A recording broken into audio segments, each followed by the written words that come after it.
Hoje em dia é muito comum ver esse peixe aí utilizado como um símbolo do cristianismo ou um símbolo de Jesus. Mas o que tem a ver esse peixe, né, com qualquer coisa aí relacionada ao cristianismo? De onde que vem essa relação do peixe com Jesus ou com o cristianismo? Existem muitas teorias que circulam sobre isso aí na internet. Uma das mais populares, ou talvez a mais popular, seja de que esse símbolo era utilizado como uma forma dos cristãos evitarem a perseguição romana, né? Então, para se identificar como um cristão, você não poderia dizer que é cristão ou falar nada explicitamente cristão, e aí você faria esse desenho do peixe, ou utilizaria o simbolismo genérico do peixe para se referir ao cristianismo e evitar a perseguição. Mas na verdade essa teoria não tem muito embasamento histórico e na verdade nenhuma documentação antiga traz qualquer coisa sobre perseguição relacionada a esse simbolismo do peixe. E a documentação que existe sobre o simbolismo do peixe no cristianismo antigo é muito grande. Vocês podem ver aí uma lista com os principais documentos antigos que trazem esse simbolismo do peixe associado ao cristianismo, organizado pelo historiador Thomas Rasimus, da Universidade de Helsinki.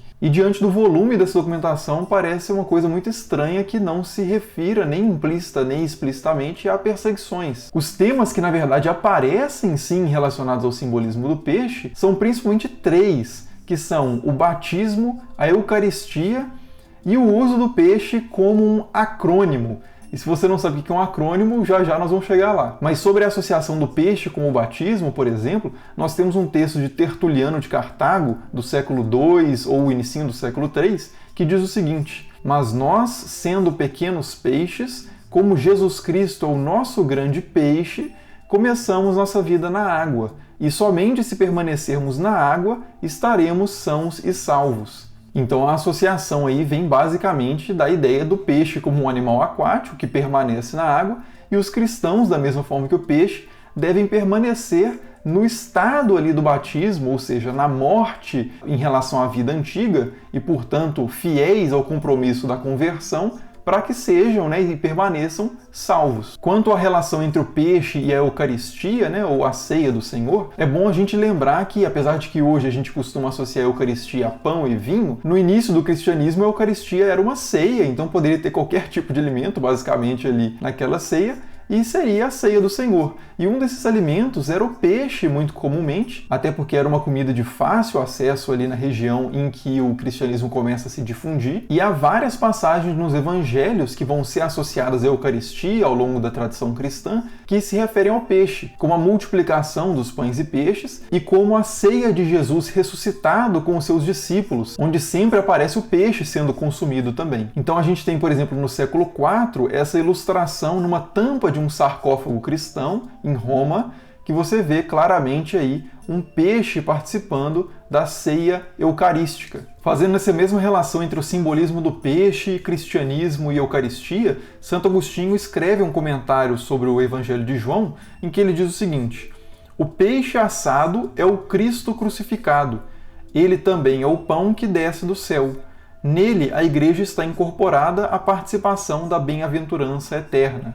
E aí, finalmente, a gente chega no tema do acrônimo, Um acrônimo é um nome composto de iniciais ou de extremidades de várias palavras. Por exemplo, OTAN é um acrônimo formado pelas iniciais de Organização do Tratado do Atlântico Norte. Da mesma forma, a gente encontra em vários textos cristãos antigos a palavra ictios, que significa peixe, sendo usada como um acrônimo de Jesus Christus Theos Huios Soter, Jesus Cristo, Filho de Deus, Salvador. Esse acrônimo era tão utilizado e tão bem conhecido que quando a gente volta naquela citação de Tertuliano que eu já trouxe aqui, Tertuliano escrevia em latim. Mas quando ele fala que Jesus Cristo é o nosso grande peixe, ele usa a palavra peixe em grego, ictios, para não perder o jogo de palavras. Então nós temos em catacumbas, por exemplo, na catacumba de San Sebastiano, em Roma, uma inscrição do século II ou século III, que traz ali o acrônimo Ictius com essa referência cristã. Em outro objeto, que é um disco de alabastro encontrado nas ruínas da Villa Quintiliorum, em Roma, que data por volta do século II até o século VI, é difícil exatamente traçar a datação dessa peça, mas ela traz também ali as letras de Ictios, peixe, juntamente com a roda de 8 raios, que também simboliza esse acrônimo, porque usando o padrão dessa roda você consegue escrever o iota,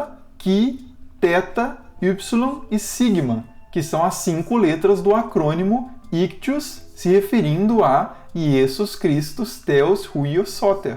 Isso não tem nada a ver com disfarçar o texto. É simplesmente um recurso ali literário, estilístico, que era muito comum nessa época. É o que os historiadores chamam, inclusive, de nomina sacra, que é utilizar outras formas de notação quando se usa um nome sagrado. Então são esses os 3 elementos que predominam ali, praticamente resumem toda a documentação antiga acerca da referência do peixe ou do simbolismo do peixe relacionado com Jesus ou com o cristianismo. O peixe relacionado ao batismo, à Eucaristia ou como um acrônimo. E é isso, né? Espero que esse vídeo possa ter esclarecido um pouco dessa relação do peixe com Cristo ou com o cristianismo. Se você gostou, clique aí no gostei, se inscreva no canal se ainda não for inscrito e deixe seus comentários aí também.